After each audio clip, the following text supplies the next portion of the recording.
اور انجانے میں اور غلطی میں کفار و مشرکین جو حضور کے قتل کا منصوبہ بنائے ہوئے تھے، گھر میں داخل ہو کر جو سویا ہوتا بستر پر اس کو قتل کر دیتے۔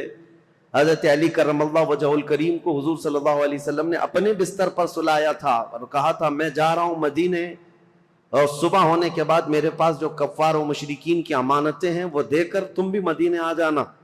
حضرت علی چادر، یمنی چادر تھی ہرے رنگ کی، فرماتے ہیں میں چادر تان کر سو رہا تھا اور پتا تھا کفار و مشرکین حضور کے پورے گھر کا محاصرہ کیے ہوئے، رات کے وقت اندر آ کر کوئی بھی قتل کر سکتا ہے۔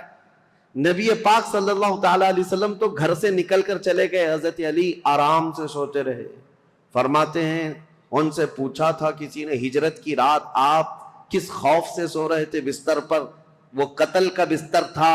حضرت علی کہتے ہیں پوری زندگی میں اس سے بہتر نیند مجھے کبھی آئی نہیں، اس سے بہترین نیند کبھی آئی نہیں۔ پوچھا کہ آپ اس قدر آرام سے کیوں سو رہے تھے؟ کہا اس لیے کہ رسول اللہ نے فرمایا تھا رات کے وقت علی صبح ہو جائے تو یہ امانتیں لوگوں کو دے کر تم بھی مدینے آنا۔ تو میرا یقین تھا کہ صبح ہوگی بھی، امانتیں دوں گا بھی اور مدینے جاؤں گا بھی، کیونکہ رسول اللہ صلی اللہ علیہ وسلم کا فرمان علی شان ہے۔ مولا کائنات ہر جگہ نبی کریم صلی اللہ تعالی علیہ وسلم کے ساتھ رہے ہیں۔ اور آپ کو وہ واقعہ بھی بتا دوں، یہ فضائل پر بات چل رہی ہے، پھر میں خلافت مولا کائنات علی مرتضیٰ پر آتا ہوں، کیونکہ تاریخ میں خلفائے راشدین کے دور میں حضرت علی کی خلافت کا جو دور ہے وہ بہت امپورٹنٹ ہے، اس لیے بھی کہ یہاں سے فرق ہو جاتا ہے اپنوں کا اور غیروں کا۔ یہاں تک منزلیں سیم چلتی رہیں امت اسلامیہ کی، لیکن یہاں آنے کے بعد جماعتیں بدل گئیں، کچھ لوگوں نے اپنا قبلہ الگ کر لیا، کچھ لوگوں نے الگ کر لیا ہے۔ تو خلافت علی بن ابی طالب کا یہ 5.5 سالہ جو دور ہے یہ بہت ہی اہم ہے۔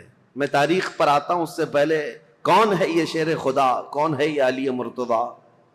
حضور صلی اللہ تعالیٰ علیہ وسلم کی گھر میں پرورش پانے والے، دعوت اسلام میں جہاں جہاں حضور جاتے تھے ساتھ جاتے تھے۔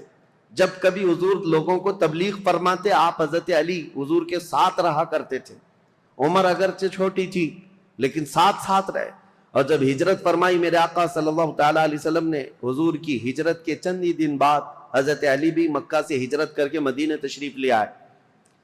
اب ہجرت کے بعد 2 ہجری تھی، یعنی حضور صلی اللہ علیہ وسلم کی ہجرت کے 2 سال بعد مدینہ طیبہ میں نبی کریم صلی اللہ تعالیٰ علیہ وسلم نے اپنی سب سے لاڈلی لخت جگر سیدہ کائنات فاطمۃ الزہرا رضی اللہ تعالیٰ عنہا کا نکاح حضرت علی بن ابی طالب کے ساتھ فرمایا۔ حضرت علی حیادار تھے، شرمیلے تھے۔ آپ کہتے ہیں کہ پیغام نکاح حضور صلی اللہ تعالیٰ علیہ وسلم کے گھر آپ کو بھیجنا تھا، لیکن حیا مانے تھی۔ حضور صلی اللہ تعالیٰ علیہ وسلم کے گھر میں پرورش پاتے رہے، لیکن آپ اس شرم اور حیا کی وجہ سے کبھی پیغام لے کر جا نہ سکے۔